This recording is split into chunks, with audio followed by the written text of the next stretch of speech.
This is the Relevant Podcast.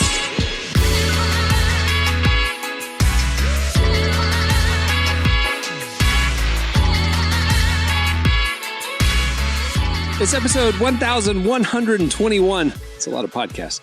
And it's the Relevant Podcast here in Orlando. I'm your host, Cameron Strang, and joining me from Loverland, Virginia, is Jesse Carey. Hello, hello.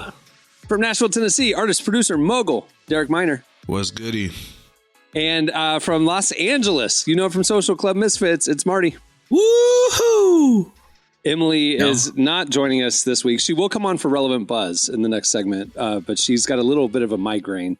So when we were talking, I was like, "You sure you're down for all the chaos of the podcast?" And she's like, "If I could sit out, I think that would be good." So she doesn't like 4 people yelling at her. That's basically what it came down to. We're like, Right. Yeah, this actually is known as quite a well-known trigger for migraines and a lot of neurological conditions. A lot of loud noises. Migraines, yeah. Well, we have a great show in store for you today. Coming up later, we talk to one of my faith heroes, Christine Caine. We bring her on the show a couple times a year, it seems like.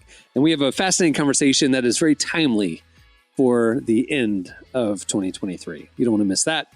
Well, it's full on Christmas week now. Last after Thanksgiving, I almost played Christmas music here on the show. And every year we release our Christmas playlist, Very Relevant Christmas, all that stuff. I was going to promote it on Tuesday's show, but I got pushed back because it was still the month of November. So some people are diehards. It's got to say December on the calendar. Well, it's officially December 1st when the show's coming out. So Merry Christmas season, everybody. And also, I wish the retail stores felt like that. Bro, yeah, for real. October 31st, November 1st, it's on. Yeah. Christmas music and everything. Have you guys? I acquired a tree since we last spoke. Nice. And I was informed that tree prices have gone up once again, all-time high. And it's terrible. And I get an economy lesson. I said this on the last show about the nuances of the Christmas tree market.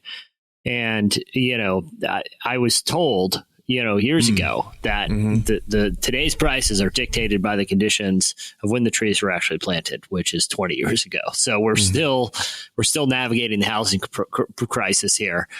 But I'm beginning to think they're just going to keep going up every year. Like there's no comment every, because I asked the guy, I was like, man, these prices seem really high this year. Like, how much did you pay? How much? Yeah. Is that give us some context, Jesse? They used to say it's $10 a foot. Now it's a good at least 20. And so if you're buying a 9-footer, $60-$70 then, right? Oh, it's well, double. If you're buying a 9-footer, you're creeping in on 200 pounds for a tree. Whoa. You got to go a different lot, dude. Home Depot rough. Here has the Christmas tree lots, and they're like, you could get a 8-footer for like $100. Yeah, but I'm not buying parking lot trees. Okay, these are tree farmed.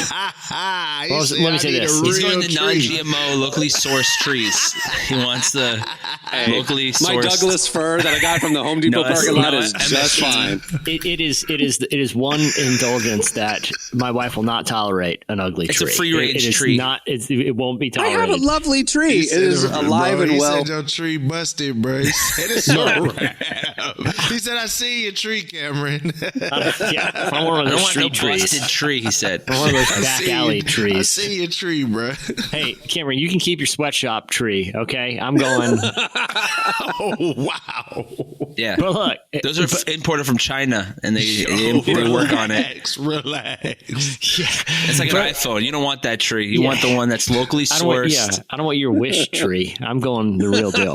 My tree looks lovely. What are you talking about? But the prices were higher than normal. Normally, I'd pay $50 back in the day, and then it was $60, and this year it was $80 for us. But the guy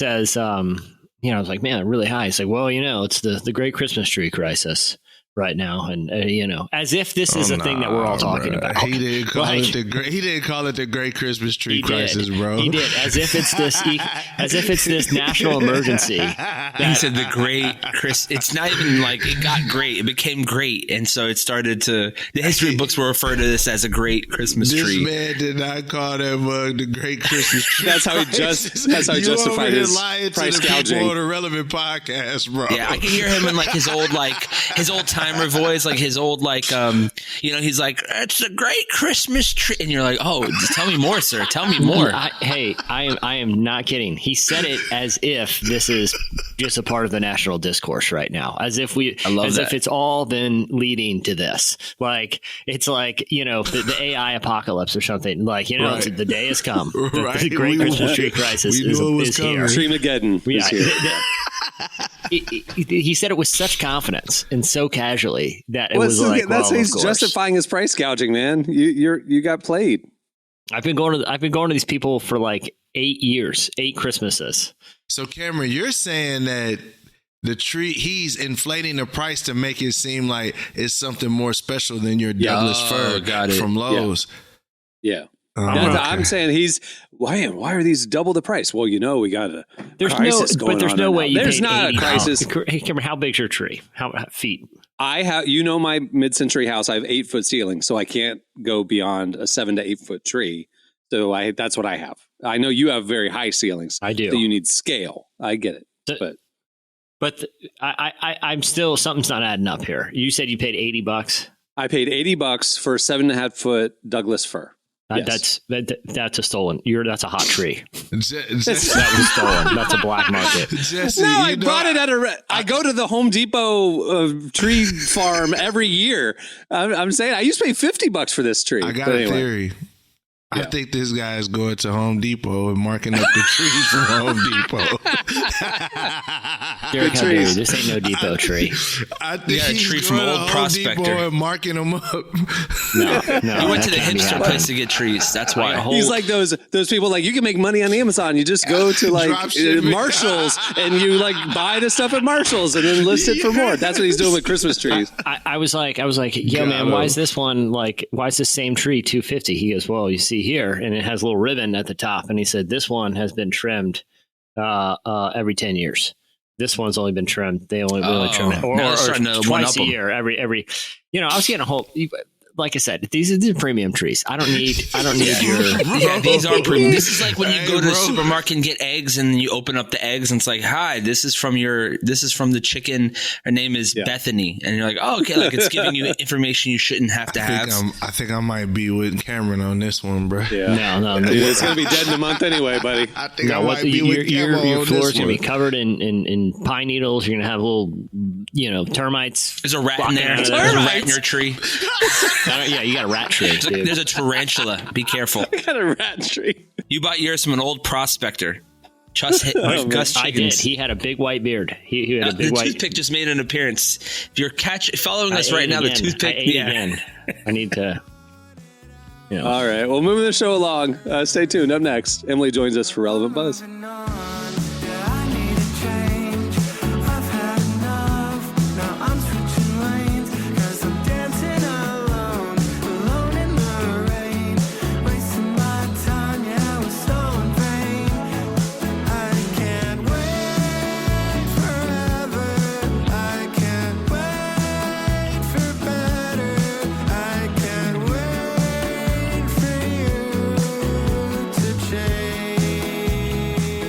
You're listening to Bob Jr. and Interwave. The song is All in Vain. Today's podcast is brought to you in part by Mercy Ships. Globally, 5 billion people lack access to surgical care. In sub-Saharan Africa, there's only one surgeon for every 200,000 people. Mercy Ships provides free, life-transforming surgeries for people who have little to no access to medical care. They help the blind see, straighten twisted limbs, remove deadly tumors, treat cleft conditions, and so much more. With state-of-the-art hospital ships, they provide safe surgery to children and adults living with treatable conditions, and it's completely free of charge. They do all this work with an all-volunteer crew of professionals who donate their time and talents. Surgeons, stewards, nurses, engineers, and more make the world a better place. Your donation today provides free, safe surgeries to people in desperate need of help. All gifts are matched, so please donate today at mercyships.org/relevant. Okay, it's time for Relevant Buzz. Please welcome to the show our managing editor, Downtown Emily Brown, to tell us what's happening at the intersection of faith and culture this week. Hey, Emily. Hey, y'all. How's the migraine? I told them. I mean, it's migraining. You know, it's there. That's a wild question to ask. Migraine is migraine. That is a wild question to ask, my Hey, boy. this is her flu game. This is her Jordan flu game. She's pushing through to bring us relevant buzz. How's the For the migraine? You know, scale of 1 to 10. You know, is it? I did. So Golly. the other day it happened. It started yesterday. It was really bad. I called my mom because I was like, I can't look at the screen for too long.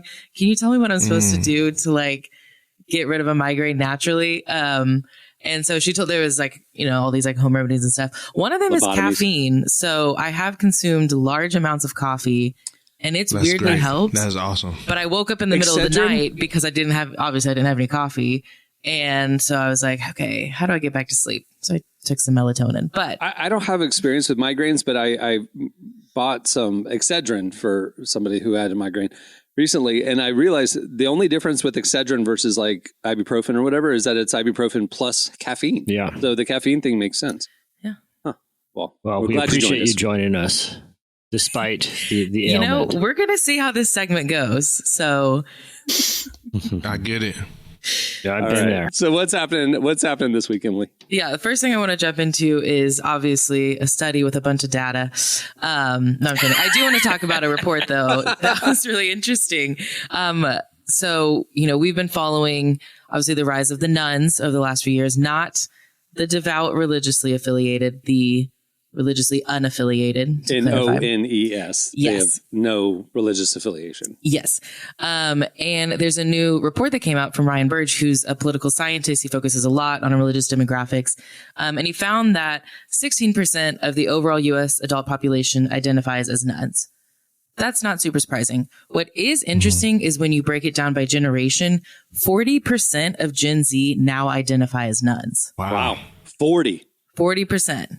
Which is a huge Almost increase. triple the national. Yeah. Wow. About 2 years ago, Pew released a study that found that 31% of adults under 30 were unaffiliated with religion, but Burge estimates that number has jumped a lot. And one of the biggest reasons why is just because of the way that younger nuns classify themselves. Many are not aligning themselves with labels like atheists or agnostics like older generations might have. They're just choosing sort of nothing in particular when asked about religion. They're just saying they're not really leaning anyway, just saying I have no interest and just kind of have like an ambivalence towards religion. But didn't we also hear in the studies, I'm curious if this one confirms this, but while they were claiming no religious affiliation, they like had more spiritual curiosity or hunger. Does this study talk about that at all? This one doesn't go into that. But we have had that study before where there is still an interest in that. And I mean, on the flip side, you know, 40% identify as nuns. That means 60% does have some sort of religious affiliation. So it is still technically a majority, but it just the 40% of one generation saying that they're not interested is a massive jump. Yeah. How that's just America, right? Yes. Yeah. This is the U.S. Probably be population. higher in Europe. Yeah, I was wondering if that's if that's a global trend, or you know, not that it matters, but you know, there's just a matter of like curiosity. If like this is something that is distinctly happening within, you know, kind of the generation in America, or if globally, you know, that you know, younger people are becoming less religious, you know. But no, this one specifically looks at U.S. adults. U.S. Yeah. I mean, the church is growing globally. I mean, Asia and Latin America and Africa. All right. What else do you have? Another very interesting survey that I'm interested to get your thoughts on. This one is from Empower, which is a financial service company. They asked Americans, can money buy happiness? No surprise, a majority of Americans said yes. What is surprising is how much they think they need for happiness. On average, Americans say they need a salary of $284,000 a year to be happy. I thought the studies came back a few years ago that like above 75,000 is like where like up to 75,000 money does buy peace of mind, happiness, whatever. But beyond 75,000, it actually doesn't. But America. Well, so people are saying they need 280,000. This is what they say they need. This is not people who actually have that understanding. This is the average American who does not make $284,000 a year says that they think if they made that much money, it would solve just a lot of their problems, which includes rising costs. When you explain it like that, Emily, it makes so much sense.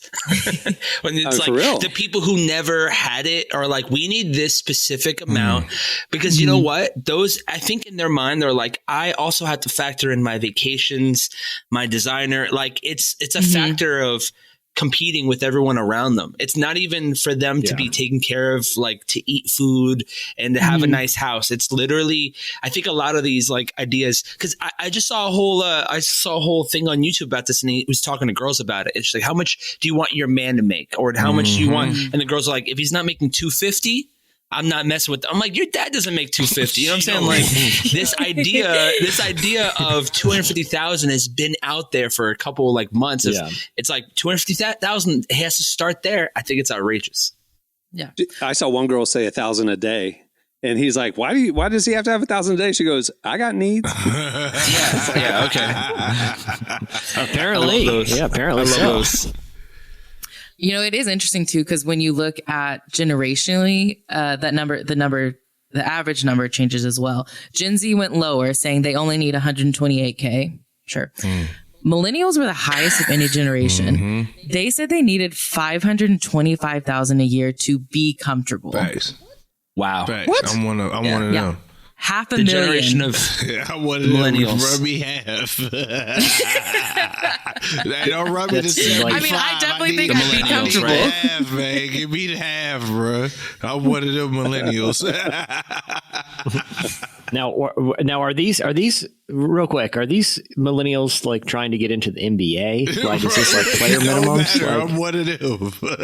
These the same millennials that work at Starbucks and In-N-Out when I go there. The ones that mess up my order. Is that the same ones with the bangs? Is that the one with the bangs on them? That is the exact ones. That's the only ones they asked. See, here's the thing. I just hung out with a couple of very hipster, like millennials. Like I'm talking the most. They don't know how to cook. They don't know how to make desserts. Everything is off. I feel like my generation is too hip. We've gone further than we should have in the hipster world.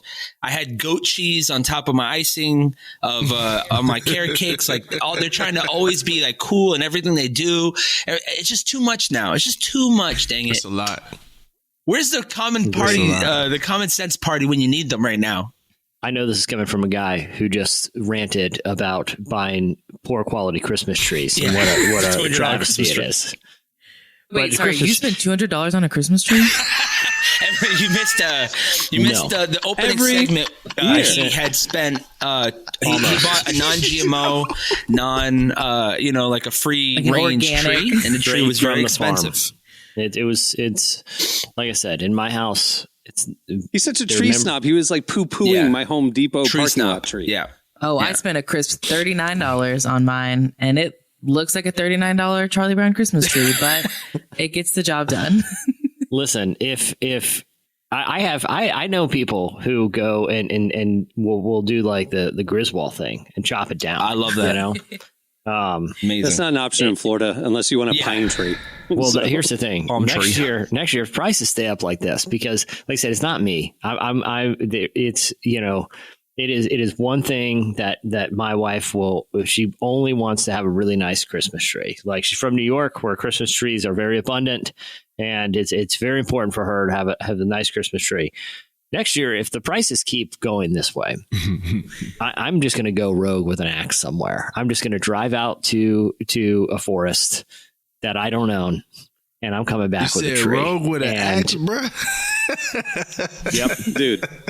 Be careful what land you're on. Bro, you can get in some trouble, my boy. It'll be in the night, and I will be camouflaged. I will actually look like a Christmas tree. That actually feels more dangerous. Yeah.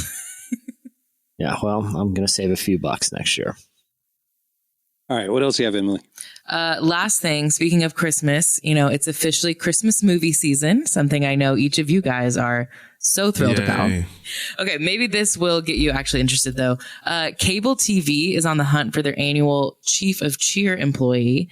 This person will need to watch 25 Christmas movies in 25 days in order to earn a whopping $2,500 for their service. Little more doing that already. now? What the heck is going on? There we I've been go. doing There that. we I was go. hating at first, but I'm signing me up right now. Now that you're getting paid for it, yeah. I just saw a that's the only Christmas way you'll Story watch it. last night. But, man, You watched that already? that's I watched it already. You know, I put my Christmas tree up in September. oh no, that's crazy. No. you did That not. is- I'm that dead is serious. So insane. I saw my parents, and my parents were like, "This is the last time you're going to see us in the year. So let's just throw the Christmas tree up." So we put it up in September. What? There's no shame. You should hide it. You should. There's just hide no it. shame in celebrating Christmas in September. Of all people, I would have thought you would have had No, this is a umbrage free with country. This is free country, man. I mean, this You dude know, spent you can- $200 on a Christmas tree. We got to keep going back to this. Like, there's no It's stakes. staying up. There's no stakes too high. It's staying up. It's All staying year. up. I'm getting my money's worth. It's staying up It's till the holiday tree now. March. Yeah, March 4th at of least. July, Yeah. put an American flag on it. No, if it stays up, Valentine's Day is the only reason we're kicking that's it a fire down. hazard. Yeah. Well, but what, Cameron? What was that look for Marty for watching a Christmas movie last night? I watched a Well, no, Christmas movie last I- night. I saw that's Four fine. Christmases the day before that. I've been I going love Four in. Christmases. Yeah, I've been going in. No, That watching church Christmas scene movies right now is great. I'm just for some holds up. reason I have my personal tradition with the Christmas Story is only watching it when TBS and TNT do the overnight thing on Christmas Eve where they play it for 24 hours straight. Yeah. So like while I'm wrapping presents, I watch that every year. For some reason, it doesn't click that you can watch it prior to Christmas Eve. I don't know. Yeah, But that we makes watched sense. other, I mean, we that's watched a- Elf. We watched Elf this weekend when we were doing Elf. our Christmas decorating.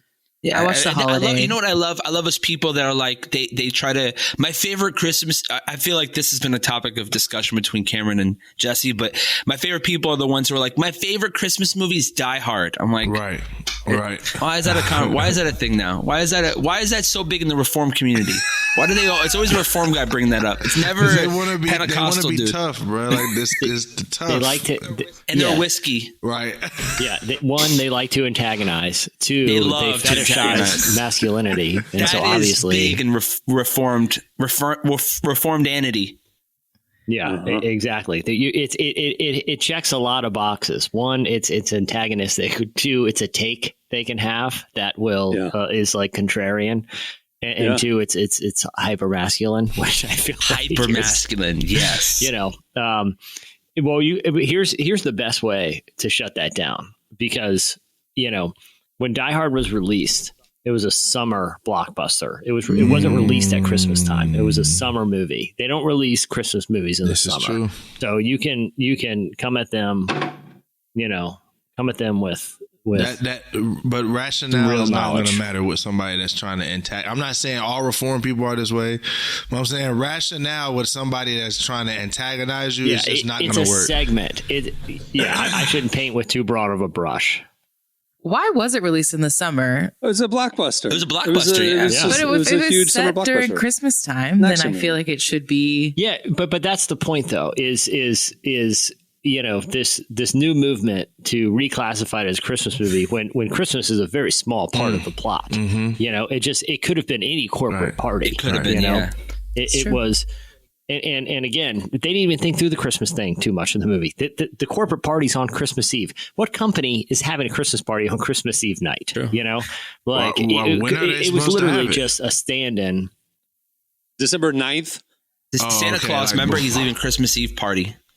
Yeah, but that movie's about that movie's about Christmas. Like you could take it and put any corporate policy where Argyle's driving into the basement and hanging out. It just happens to be Christmas I'm gonna Eve. keep it that real. night, I just thought about this. Yeah, if my job wanted to have a party on Christmas Eve, nobody would show up. Like if there was I'm like, bro, what in the world? Like, I don't like y'all. That's like family this. time. Yeah. Bro, I don't even show up to Christmas Eve Bro, I don't service. want to show up to work.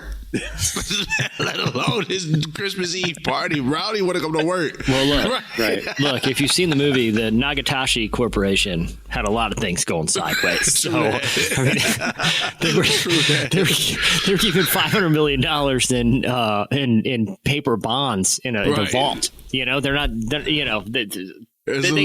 got a lot more to worry about than, you know. All right, what's y'all's number one Christmas movie? Like favorite all time?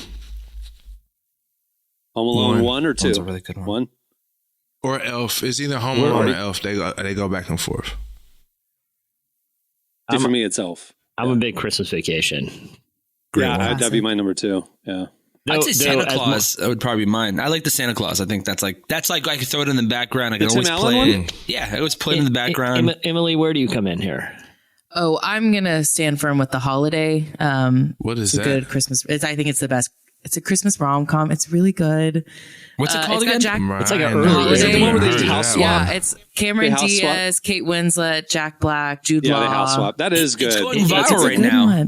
It should. It predicted Airbnb is what it did. There's a scene in the movie where Jack Black, I guess the girl, spoiler alert, his girl cheats on him, right? Bro, is that what happens, Emily? Thing I want to hear about. She's just a bad Christmas person. Movie. She's a bad person, right? My wife cheated on girl cheated on me on Christmas, bro. Yeah. We not watching It turns out okay. It turns out okay. No, it do not turn out okay. Like, we not watching this. I'm trying to laugh, eat some cookies and peppermints. I'm sorry, bro. We not doing this. Let's keep Christmas movies where the height of drama is thwarting burglars. You know? Yes. Yeah. The height of Christmas is putting a nail in someone's child foot, almost committing murder. Yeah. Yeah, he really could have committed murder with the fire. But Emily, there's a scene that's going viral right now where Jack Black, when he gets the news, he's playing the song that's in the background on the couch on his hand doing this. And everyone's like, I have seen this movie hundreds of times and I've never noticed that while she's delivering this message of like, I'm so sorry, I messed up. He's playing in one hand. His musical brain is playing the music for the song that's playing, but on the he's just doing this on the couch while listening to her. And everyone's like, no, like he's just such a musical guy, right. Jack Black. Yeah, he is. So people are laughing about that. I literally just saw that on TikTok. An underrated one though, Marty, that you mentioned, and I literally watched it last night, is For Christmas. It's really good. Four Christmases. I was telling Cohen about it the other day. When they do the church scene. Oh, Derek, you'd love it. It's if I had to rank Hollywood church scenes, it's easily Four top Christmases? 5. Yes. Where he Vince comes Vaughn, out to "We Will Rock You" like Joseph. he's pointing at the crowd. It's like such a great movie. Wow, this baby. Yeah. It seems that my wife has forgotten. Give me this child. Unfit mother. I'm gonna check this out. Derek, you watch it. It's on HBO Max. It's great. The Preacher's Wife is a good one too. There's some good Christmas rom-coms out there. Not the Hallmark ones, but the like actually good Christmas rom-coms. We need to focus on those. Give me a good one. All right, you said The Holiday where the dude girl cheat on him on Christmas. Can you give me one? Yeah, a lot of them involve that. That's happy. Emily, what's the one with Liam Neeson with the different families that all connect and the movie? Love Actually. That's Iconic. a great Christmas movie. I mean, it's a good That's Christmas movie. It's a British Christmas movie, so take it as you will. I was in my in-laws. They live in a lovely. It's a village outside of New York City, about an hour outside of the city. And I was there last week, and they had, I mean, it's so picturesque, this little town, from like originally built in the 1800s, a lot of these Victorian homes. Wow. That there was recently a Lifetime Christmas movie shot there. And I was asking my father, I was like, how he's like, it was cool to see the village in the film. I was like, well, how was the movie? So it's not very good. I was like, he's like, the plot was not good. I was like, well, what was the plot about? He's like, some guy comes back to his hometown after all these years of working in the city. I'm like, you literally just described every one of those. Yeah. And like, every there's single like, Hallmark movie. They meet some like woman who like works at the inn that's right on the verge of shutting down, and or like baker. Or she moves. She's like the high profile publicist who goes back home and falls in love with like the handsome proprietor of like a Christmas tree lot on the edge of, like. Did y'all see the Preacher's Wife? Yeah, Preacher's wife had me the angel to cheat on the husband who was the preacher with Whitney Houston. So I don't know about that Preacher's one. Wife is wild. I wanted Denzel to end up with. I wanted her to be with Denzel. So I didn't really, no one wanted Robert Townsend to end with the wife. Also, Friday After Next is a great. That's a Christmas movie. It is a Christmas movie. Is it like how Die Hard's a Christmas movie, or is it Friday like? After Next, let me watch that Friday as a After kid. Next, because they're about to get kicked out their apartment and they have to throw a party to make money for it, and it's on Christmas. It's a Christmas party. Yeah, wow. Definitely. Friday After Next. The Santa steals the Christmas tree. That's how it opens up, with a crackhead Santa stealing the Christmas tree. Was it a $200 Christmas tree? So, I mean, look, what crackheads and Christmas trees, like, you can't look, if you need one relevant outside of the holiday where the girl cheat on her boyfriend, and it is such a small part of the four Christmas carols. If you need some hood in your life, Friday After Next is gonna be real fun. This is where what's his name? Money Mike, Cat Williams. This Cat big break right here. Mm-hmm. I love them. My favorite thing is watching the girls from Mean Girls and like the celebrities in those Lifetime movies. People. Yeah, there's a couple people that are just winning every single Lifetime Christmas movie, recasted in like 4 or 5 during the season. I love it. Rachel Lee Cook, she's having a strong Christmas season this year. Who is that? Strong. She went from Kiss Me to Christmas Me. I don't know. The girl from Wait, that was she's killing it. She's now doing. There's a lot of money in it. I was reading an article on Reddit years ago about it takes 2 weeks to make these movies. They all cost about $1.2 million. They pick the city that they're in. They all have the same plot, so they're really easy, interchangeable. Like the one I just saw, Jessie was a violinist. She was a violinist about to quit, and the businessman came in. He was an ambassador for the United Nations. Wait, it's the same plot. It's the exact same plot. Yeah, just interchangeable. Really ChatGPT has changed things. Yeah. You could use Mad Libs. I love being able to read the plot and knowing what happens. Yeah. I know it's going to end right, but I guarantee my wife has seen all the movies too. If she was on here, she would know about them. All right, that'll do it for Relevant Buzz. Thanks, Emily. Hope you feel better. Yeah. Hope this gave you another migraine. All of us talking. Me too. A little bit. Stay tuned. Up next, Christine Caine joins us.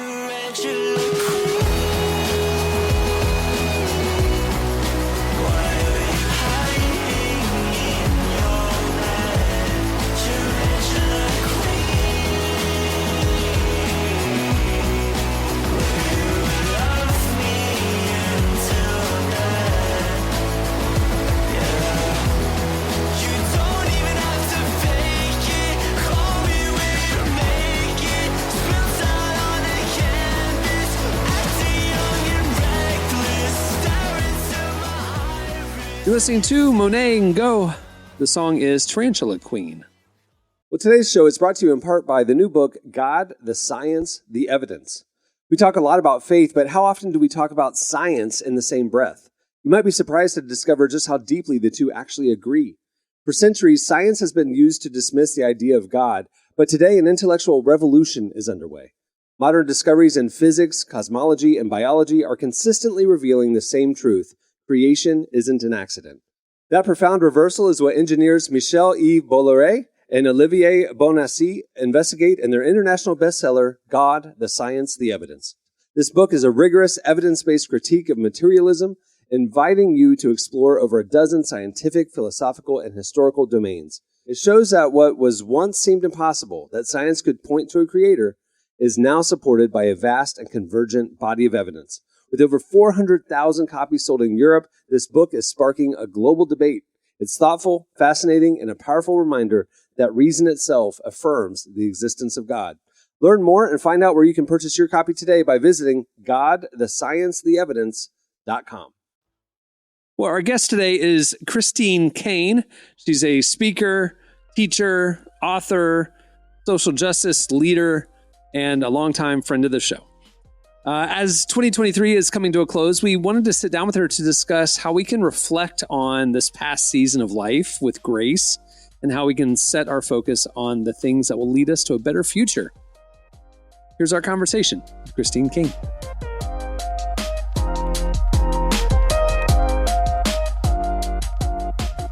Well, the year's coming to a close, and I think this is a time when people are reflecting on both the good and bad parts of the last 12 months.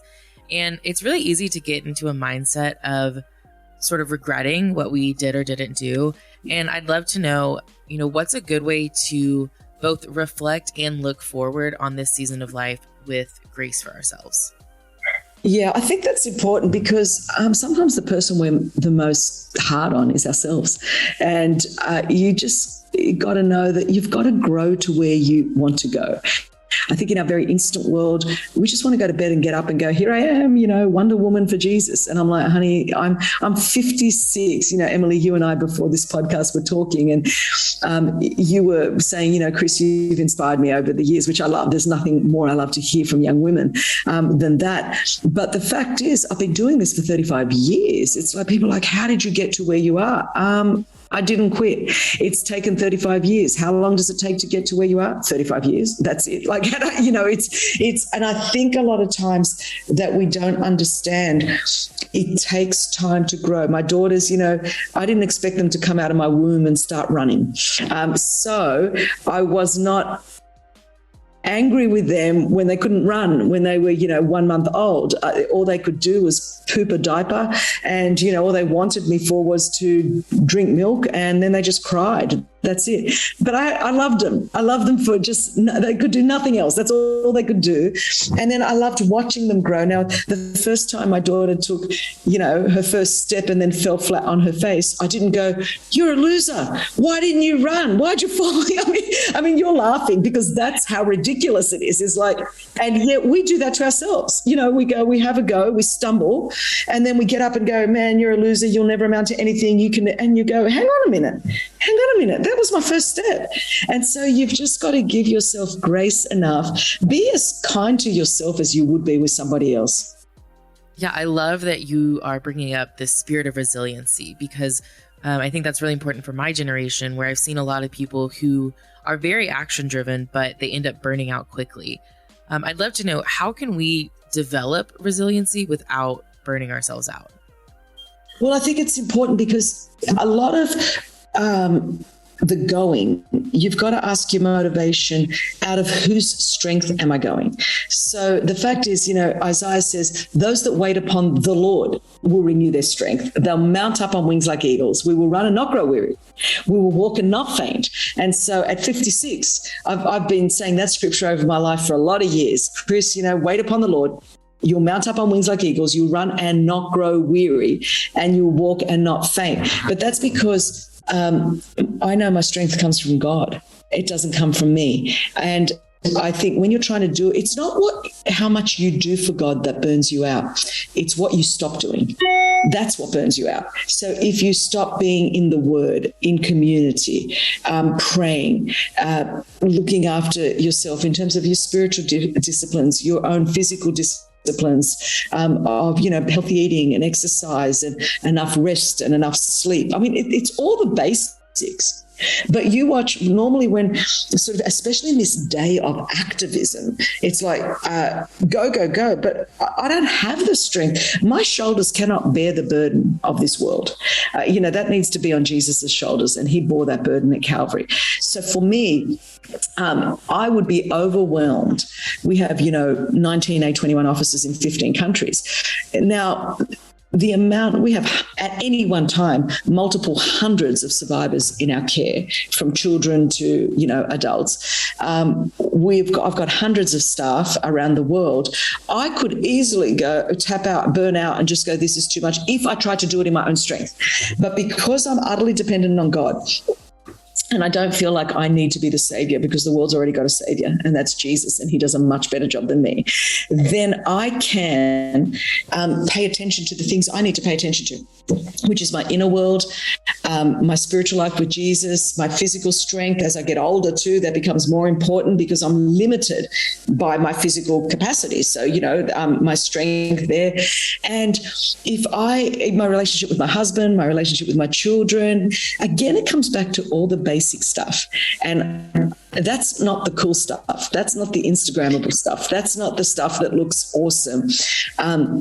We've got to be careful in our activism that we're not being active out of our own strength, or we are going to fail. We're just going to fall flat on our face. Our strength must come from God. I can't be a man pleaser. I have to be a God pleaser, and I have to do what God is leading me to do. And that means that I have to live with the fact that a lot of people are not going to be happy at any one time at all. You can't be living a life that I live and try to please everyone all the time. You're going to have a nervous breakdown. You've got to please God all of the time, and hopefully you please most of the people most of the time. And, I think it's some of those things of knowing where your strength's from, daring to step back, make sure that you're paying attention to your discipline, your spiritual practices, your inner world. I think a lot of times you've got to ask yourself, what's driving me? Is it really God, or is it my ego? Is it that I want the accolades? Is it that it looks really good on social media? Am I doing this because I really care for people, or do I want more followers? Do I want more, I think the more you keep your motives in check, the more energy you've got to do what God's called you to do. Going back to the end of year reflection too, I think it's easy to look on social media at this time of year and fall into a comparison trap. Thinking that we didn't do as much as someone else this year. What are some ways that we can make sure we're not slipping into comparison while scrolling through someone else's feed? Yeah, I think that it's going to be a constant fight for your generation, no matter what. There's no doubt about it, because like my daughters, they've never known a world without this. So, I always say, the Lord bless me, because I got saved before there was an internet. I got saved before there was social media. So I do have a BC, or BSM, before social media, and ASM life. And so it means that, I'm able to think a bit differently about all of that. For your generation, that's not the reality. So you have to develop practices to make sure that you have an offline life. And so the online world will always be part of your world, part of your reality, because that's the world that we live in. But I have found that when you are busy and about the Father's business, you got a whole lot less time to be meddling in everyone else's business. And I find the times I'm least on social media is when I am most invested in doing the work that God has given me to do with the people right before me. I love that you're bringing community into this, because that is such a big thing for my generation. You can have thousands of followers, but that's not your community, even if we may think it is. I'd love to hear, what are some qualities we should be looking for in our friends and the community that surrounds us? We've got to be open to the fact that friendships have seasons, and, someone that may have been great in one season may not be a friend to resiliency in your next season. And friends, I think one really important virtue and value in a friend is someone that has the capacity to grow and to allow you to grow, and to keep becoming the person that God has created you to become. I think people that want to keep you stuck in a previous season, and like the you that that I want you back there, they're not going to help you develop resiliency, because they might help you develop codependency, but not resiliency. And I think a friend is just, no one's perfect. All of us make mistakes. All of us mess up. But I think it's someone that's willing to stand with you, to encourage you. They've got to be committed to their own journey with Jesus as well. You know what I mean? So when they're committed, and we're talking in the context of resiliency, we have lots of friends that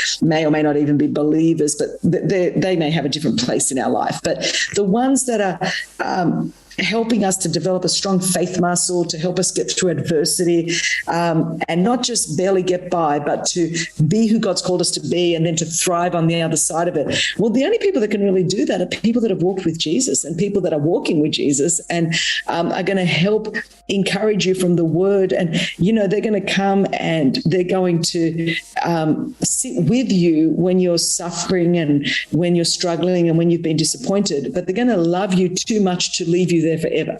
There's going to come a time where that friend's going to be, okay, time to pick up your mat and walk. It's time to start walking, and I'm going to take you by the hand and we're going to do this together, but we're going to move on. So you need, faithful, loyal, integrous. Again, I'm going to say not perfect, because none of us are. If you're looking for the perfect friend, you're never going to find one. But if you're looking for good, faithful, steadfast, true, honest, integrous, and I would say the primary thing is that they are committed to growing up in Christ themselves, because that is the person that's going to help you get up and keep moving towards Jesus.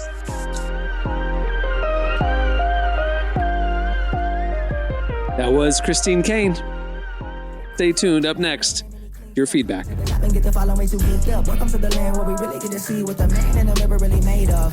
40 days, 40 nights, walk through the valley of death. I test my spirit, he guide my steps.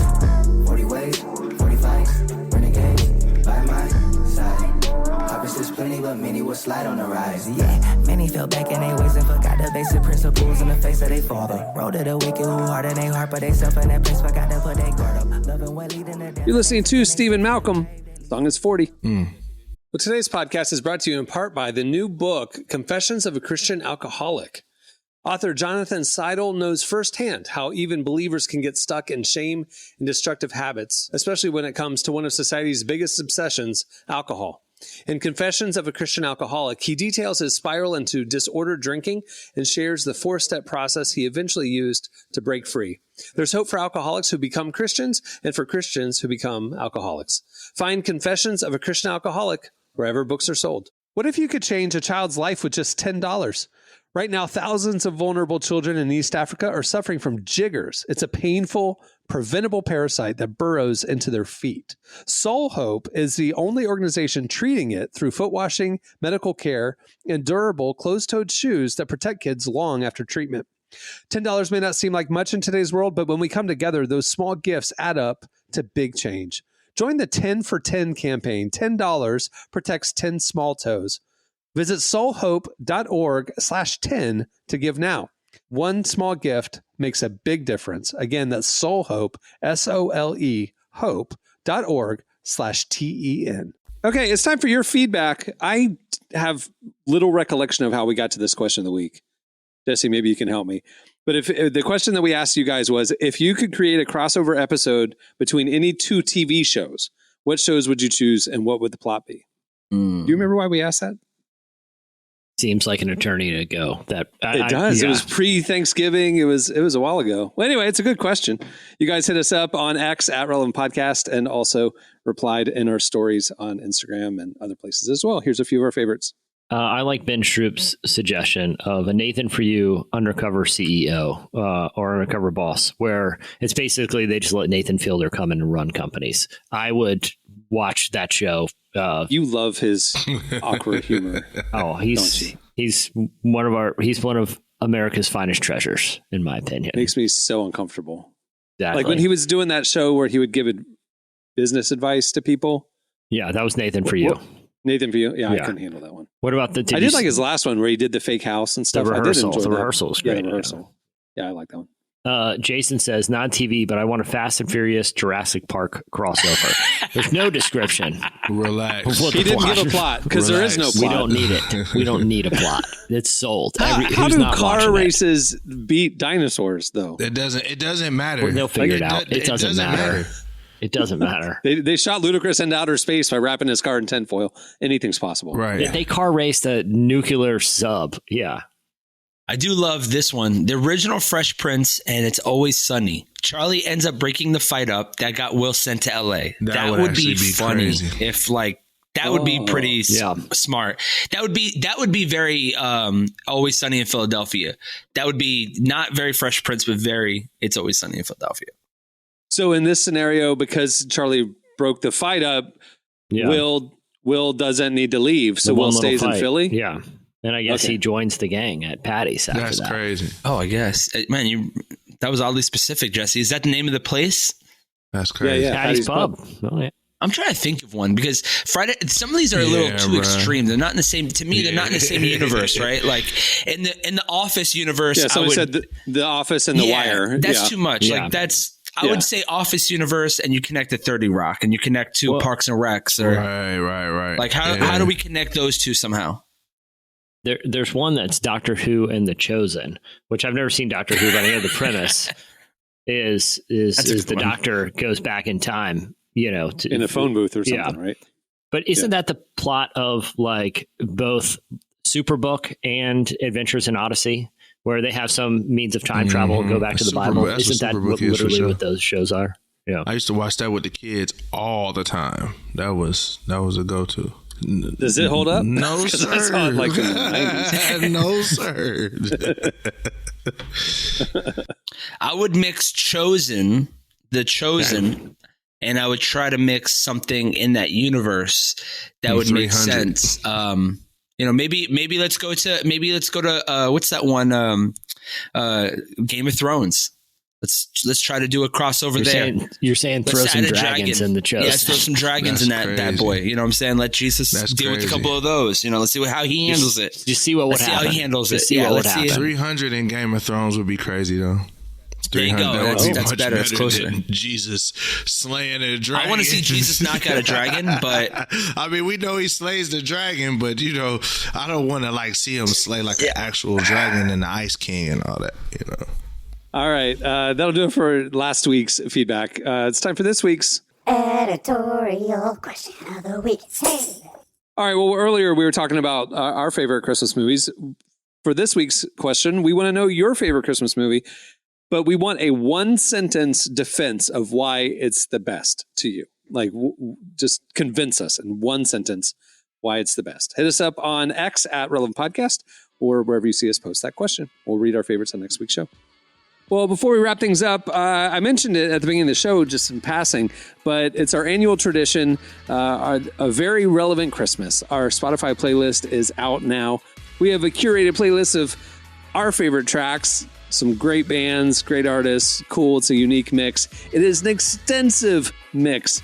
You will not get bored listening to this playlist. It is like 350 songs. And how do you have a curated list of 350 songs? Trust me, it's curated. There's just a lot of good music out there. So go check it out. It's called A Very Relevant Christmas. It's available on Spotify for free. Search it up. Okay. On that note, we'll wrap things up. I'm Cameron Strang. I'm Jesse Carey. I'm Derek Miner. It's Marty. We will see you on Tuesday. Have a great weekend, everybody.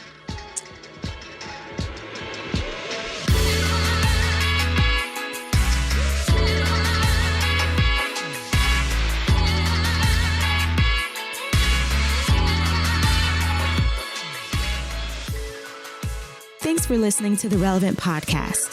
Check out our features, interviews, and news updates every day at relevantmagazine.com. And make sure to follow Relevant on Facebook, Twitter, and Instagram for the latest. For more great podcasts, browse the shows on the Relevant Podcast Network, which you can find at our site. And while you're there, don't miss the all-new era of Relevant Magazine. A new issue releases every other month at relevantmagazine.com.